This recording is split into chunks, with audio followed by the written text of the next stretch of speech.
Hi there, and welcome on the journey to transform culture. I'm Steve, and I'll be your guide. Well, folks, I hope you're having a fantastic day and an even better week. Today, we're going to talk about what do you believe is possible in your organization? You know, everything kind of has to start out from the believing in the possible, right? It might be that the organization or the very beginnings of that organization started with a vision, right? A vision of a product or service that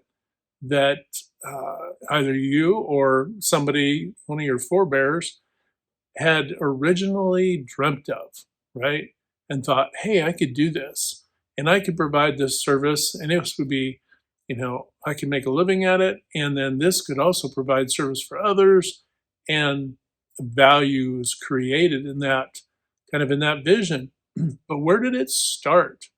It started with a belief that the thing that was being envisioned, right? It started with that belief that this thing could make a difference in its own particular way. Could have been a product, like I say, or a service. Could have been, and it could be anything within an infinite paradigm of products and service, right? So, but that's in the beginning stages, right? And then you're off to the races and you're doing your thing and you bring on a team. But I believe what can often happen is that you bring in a team, and it isn't that the team doesn't understand, hey, there's the vision behind this product or service and so on and so forth, but that's many times, and this isn't always true for every organization, but many times. What happens is we're so generationally removed from the origin of that original vision that we're not bringing the passion, right? As leaders, it could be site leaders, it could be the broader company culture, that we're not bringing that passion for the original vision. People get caught up in the weeds of finance, and don't get me wrong, finance has to be right, and all that has to be in its particular place. But we can over fixate on finance. Is it making money? Is it making money? Is it making money? Well, don't we have to walk it back and say, are we producing value? Are we producing value? Are we producing value? Right? If you're not in love with what you're doing, then how can that love bear fruit? Right? You'll know them by their fruits. How do you know if you don't have that passion, that original passion for that original vision? If you're not connected to it the way that the original dreamers of that dream dreamt it, right? So, what you believe is very important. And if you're coming into a new team, into a new organization, come onboarding, and you're not bringing your own vision. So imagine now, as an individual, you want to be, let's say you want to be a scientist, but you're coming in to work in an organization, we'll say you're junior in your career, and this isn't going to be your lifelong where you're going to stay. You know that you're going to finish out some of your education and you're going to move on to be a scientist, right? Full fledged. But in the meantime, this might be a little bit of a means to an end.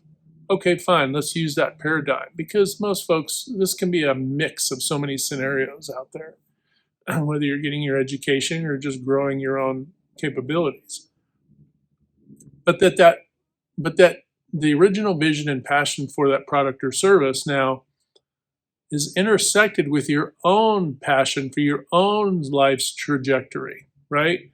And then that fuses together so that not only does the organization benefit from its own vision and passion for what they do, but now it is also being supplemented by the energy you're bringing to it by your own passion and trajectory of your own life, right? Now multiply that out times everyone on your team, and you can see where an organization can be uplifted by that. That's assuming that everyone has a passion and a vision for their own life, and that the organization also, in concert with that, is fueling that passion, right? It may not always be the case that passion is being fueled by that organization. if that organization is over fixating on the bottom line all the time, instead of seeing that as a result of doing good things, then you're literally putting the cart in front of the horse, right? We need to create value. We need to create, the purpose behind what we're doing is we're creating value for customers, right? And that value can represent so many things. But an infinite number of potential businesses and organizations and so on. But because that can create the potential for value across so many different spectrums, the result of that is going to be what? You're going to prosper. And you should be able, over time, for your organization to lift all boats. Your team prospers. You're prospering. The business is prospering. Customers were first to prosper, right? They're first because they're taking what you make and the service you provide, and they're applying that to their own efforts, and then that is prospering them. And then everything else comes behind it. Then it's the team. Then it's the ownership. And then by default, everything gets taken care of. But when we put the cart in front of the horse and we're seeing only the value, the dollars and cents only, right? How much revenue, and don't get me wrong, we have to look at those things because they are an indicator of our performance, right? It might be that we're producing great, but maybe our sales is struggling, right? Or maybe our sales is be able to get, to be able to make the sale, but our productivity can't keep up or is faltering or quality is faltering, right? And so this is why we hone in on some of those areas. But before you get into the functionality of those areas, step back and let's look at the message we're sending. Is the message that we're sending is we want to make a lot of money by producing the least amount of value? If that's your model, this would explain why your organization is struggling. And there could be degrees of that struggle that is relative to that. So it might be that your productivity, if that's struggling, right, or your quality or your sales and so on and so forth around the room, in your departments. So this is why belief and belief in what you're bringing, the passion and the belief of what you do is so vital to your organization.